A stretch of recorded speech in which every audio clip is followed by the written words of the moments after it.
Welcome back, everybody. Congresswoman Rashida Tlaib is facing heavy criticism after speaking at the People's Conference for Palestine in Detroit, where one panelist went so far as to call America evil and urged destroying the idea of America. In her speech, Tlaib accused the U.S. of enabling genocide in Gaza. Oh boy, joining us now to discuss all of this, the Executive Vice President of the Coalition for Jewish Values, Rabbi Yaakov Menken. Rabbi, thank you so much for joining us again, sir. And thank you again for having me back.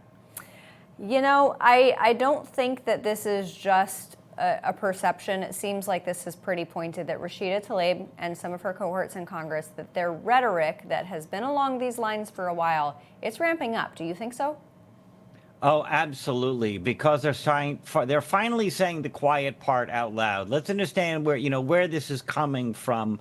I don't know if you remember Shirley Temper, ahead to Mimi, who made headlines. She comes from a family of terrorists, and she attacked, as a teenager, she attacked soldiers with her bare hands, throwing slaps and fists and kicking them, and gets herself arrested. Well, now she declared right after the Hamas attacks in October 7 that the Jews should be waiting. They're going to rip their skulls open. They're going to drink their blood and eat out of their skulls. And then now she said, just to be clear about this, that every Palestinian child should understand it's not about the Zionists, it's about the Jews.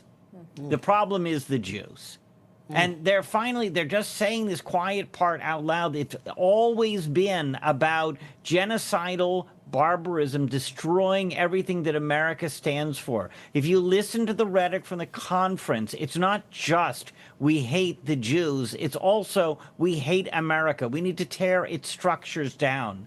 You have a sitting member of Congress saying that the power is not that she and her squad pass legislation. It's that the mob out in the street prevents society from functioning, prevents people from getting to work, prevents people from getting the flight they need to catch, prevents people from getting to the hospital. And that's how they're going to get their way. It's like the Nazi Sturmabteilung, the Nazi Hitler Youth, whose job was to shut down opposition voices so nobody else could be heard.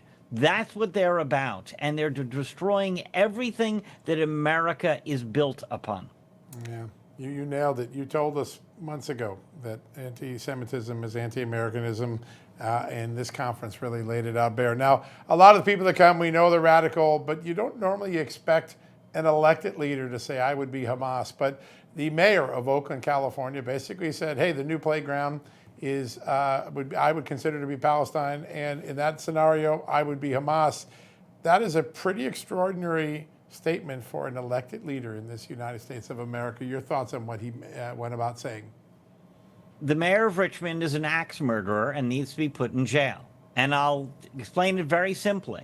The getaway car driver for a robbery where a killing occurs can be convicted for murder. He can be sent away for jail, even though he never intended for anybody to be shot. It was simply supposed to be a robbery, and all he did was drive the car. He's still a murderer.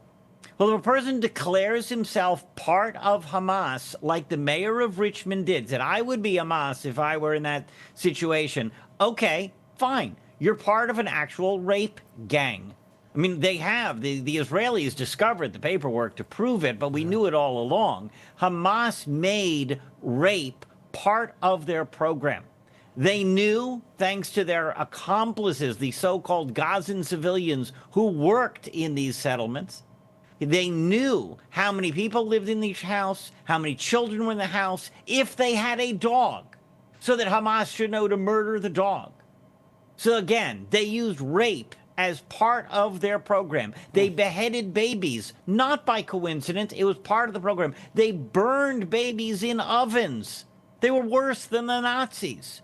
Just like, this is exact, and this was part of their plan. And of course, they took hostages, a war crime on a daily basis, and they're starving them. They're torturing them. They're brutalizing them on a daily basis. And this is what Hamas represents. If you have a mayor declaring he is part of Hamas, he is himself part of the gang. He's an axe murderer. He's a rapist. He's a beheader of babies. He doesn't belong in office. He belongs in jail.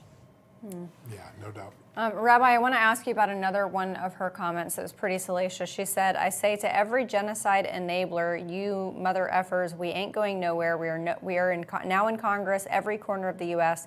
We are just getting started. The political structures of this country were built on slavery, genocide, and rape. If this was a Republican saying this, even if they were out in their district, when they came back to Capitol Hill, I do believe that there would be swift censure. Do you anticipate the Democrats on Capitol Hill are going to have anything to say about their colleague? Democrats will do nothing. They will do nothing to the squad. They will. The fact is that a person can be an actual Nazi and be a member in good standing of that party right now. Now, by the way, no big fan of Marjorie Taylor Greene. She needs to be censured by the Republicans, and I don't see the Republicans moving fast on that either. So let's be clear that there is a bipartisan problem of anti-Semitic bigotry, but it's very clear which party is leading the way. And for her to declare that America needs to be torn down, it was all built on racism and slavery, what are you doing in Congress then? What are you trying? Why are you working within the law while simultaneously telling everyone around you to break the law?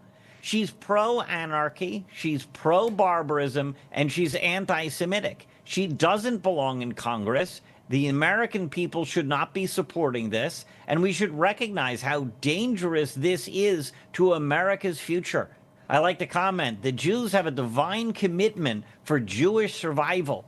America's survival is up to Americans.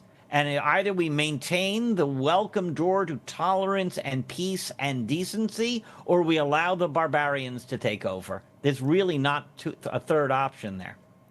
So we only got about 45 seconds left. We had an important story over the weekend, taking a look at the UN declaration of famine in Gaza, and then realizing that the data was literally cooked. I mean, it literally was cooked. Israeli government has pointed this out. We spent a lot of time reporting this out with Stephen Richards. Your thought when a UN agency misleads the entire world about a famine declaration by basically juicing the data? Well, yeah, let's not be too surprised. The UN has operated as an anti-Semitic body for years. UNICEF and UNRWA. Of course, the UNRWA, the UN Relief Works Administration, which is supposed to be helping people in Gaza and in Palestine, turns out to be the UN's very own terrorist organization.